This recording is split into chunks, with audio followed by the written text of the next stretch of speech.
The Lord be with you. And with your spirit. A reading from the Holy Gospel according to John. Glory to the Lord. As Jesus passed by, he saw a man blind from birth. He spat on the ground and made clay with the saliva and smeared the clay on his eyes and said to him, "Go wash in the pool of Siloam," which means sent. So he went and washed and came back able to see.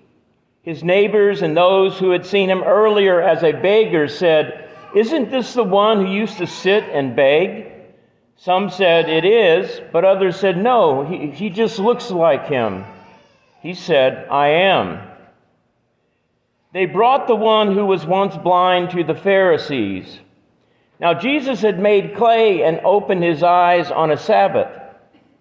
So then the Pharisees also asked him how he was able to see. And he said to them, "He put clay on my eyes, and I washed, and now I can see."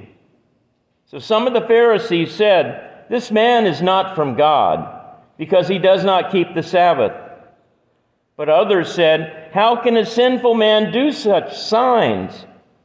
And there was a division among them.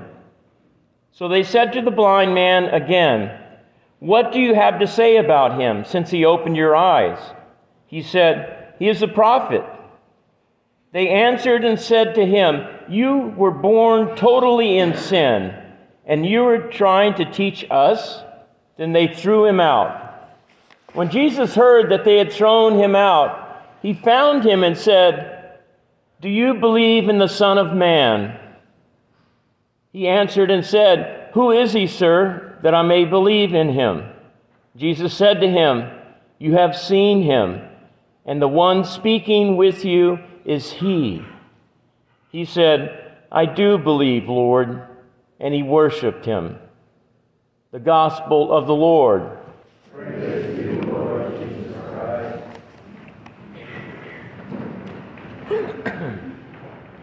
So they asked Jesus, "Rabbi, who sinned, this man or his parents, that he was born blind?" This question reflects the predominant understanding of human suffering during the time of Jesus, and also even during our own time. We tend to think like that suffering is a punishment for sin. And if you are good, then you get the good things of life. If you are bad, then you're punished. You're blessed by God with good things, and you're cursed by God when you sin with bad things. But Jesus, he refutes this saying. He says, neither he nor his parents sin. It is so that the works of God may be made manifest in him. That God uses suffering to manifest his glory. St. John Paul II, he had an apostolic letter on the meaning of Christian suffering. And he said the suffering is not simply a punishment from God. It's a blessing, an invitation to unite ourselves with the suffering of Christ. His apostolic letter begins with quoting the Apostle Paul, "In my flesh I complete what is lacking in the suffering of Christ for the sake of his body, that is the church." And he says that suffering is present in the world in order to release love. That we're not called to explain why people suffer. We are simply called to give our love and service to help those that suffer. Suffering is present in the world in order to release our love for others. Christ does not explain the mystery of suffering, nor does he give any reasons. He simply calls his disciples to take up their cross and follow him. Follow him in faith that all their suffering somehow have purpose and meaning. And this we can apply to our own life. Suffering is a mystery. We don't know. But to have the faith that somehow we are still in God's hand, and in the whole cosmic scope of things, it has meaning. And through our suffering, the will of God is somehow accomplished through us. Suffering is a gift also because it causes us to recollect ourselves and go within to be with God. C.S. Lewis said that God whispers to us in our pleasures, He speaks to us in our conscience, but He shouts to us in our pain. Pain is God's megaphone to rouse a deaf world. And St. Louis de Montfort, he has a beautiful book called Friends of the Cross, and he has poems in there. And he said, without suffering, the soul is cowardly and tame, but like fire to a coal, the cross sets it aflame. One who has suffered not in ignorance is bound. Only through pain's hard lot is holy wisdom found. Only through pain's hard lot is holy wisdom found. Suffering is also good because it teaches us to detach ourselves from the world. You know, Jesus reminds us, whoever loves his life loses it. Whoever hates his life in this world will preserve it for eternal life. You know, throughout the Gospels, Jesus tells us to keep our priorities straight. He tells us that this world is not our permanent home. St. Paul tells us that we have our citizenship in heaven. And I've always been amazed, especially with myself. I think as the older I get worse about this. That we know that someday we will die, we will leave this world, but we don't give enough thought trying to understand the life of the world to come. You know, what happens? We tend to be indifferent. You know, for example, if we knew without a doubt that someday we are going to France and we're going to live the rest of our life there, would it be overzealous or fanatical to put our time and energy into learning about French culture? You're learning the language, the cuisine, how to cook French fries. But instead of being zealous, sometimes we go about life like we're going to be here forever. In the letter to the Romans, Paul says, O wretched man that I am, who shall deliver me from this body of death? I thank God through our Lord Jesus Christ. In 2 Corinthians, Paul describes his view of life in this world. He describes his physical body as a tent. He said, for we know that if our earthly dwellings, a tent, should be destroyed, we have a building from God, a dwelling not made with hands, eternal in heaven. And then he describes his attitude about living in the world. Also, we should have this attitude. He says, for in this tent or body we groan, longing to be further clothed in our heavenly habitation. He says, we know that we are at home in the body, that when we are at home in the body, we are away from the Lord. And then he says we would rather leave the body and go home to the Lord. Therefore, we aspire to please him, whether we are at home in the body or away in heaven. You know, Paul did not hate his life in the world in the sense of having a negative attitude towards the world. He saw this life as a stepping stone into everlasting life that awaits him. You know, living in this world, but being attached from the things of the world. In 1 Corinthians, Paul says, using this world as not using it fully. For the world in its present form is passing away. The world in its present form is passing away. And suffering also helps to detach us from this world.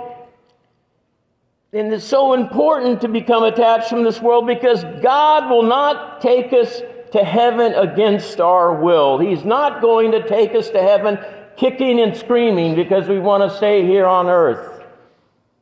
I think a large part of purgatory is just the Lord teaching us to be detached from this world. You know, back in the 80s, before I came back to the church, I was into Eastern religion. I learned so many wonderful things there with yoga and mantras. But a situation came when I was very oppressed. And in that time, I wanted close union with God. So all the training I had with meditation and all these different things, brought me no consolation. I didn't feel any peace, any relief from my suffering. Then I remembered some prayers my grandmother had taught me when I was a little kid. And one of them was the 23rd Psalm, which providentially was the responsorial psalm today, and the other was the Lord's Prayer. I only remember bits and pieces of them, but I remember saying them over and over, and immediately I started feeling this great sense of peace and consolation. And that's at that moment is when I started getting interested in Christianity. Suffering also causes us to be humble and open to trying ways to relieve our condition. When we suffer, we tend to be humbled. St. Thomas Aquinas defined humility as when a person does not presume upon their own powers, but from the divine strength expects all they ask for. And he says humility is an essential component of self-knowledge. That is, knowledge of one's own deficiency. So the blind man in today's Gospels was humbled through his infirmity, humbled to the point of trusting in Jesus, trusting that the mud made from saliva would heal him, trusting that an action that violated the Sabbath restriction against work, that action would heal him, trusting that all he had to do was follow instructions to simply go down and wash the saliva mud off his eyes in the pool of Siloam. Another interesting thing I see in this story and other stories in the gospel, when Jesus heals somebody, it seems he always asks them to do something. Pick up your mat. Go wash your eyes. To participate with their faith, to demonstrate through their simple actions, to cooperate in that grace they're being given. Even Lazarus, Jesus said, Lazarus, come forth. Could you imagine? Lazarus, I don't know how he felt when he came back into his body and came back to life, but Jesus didn't send somebody there and say, go in there and kind of like orient him and, maybe massage his legs a little bit to maybe a little stiff, help him out. But he just said, Lazarus, come forth, and Lazarus just comes hopping out,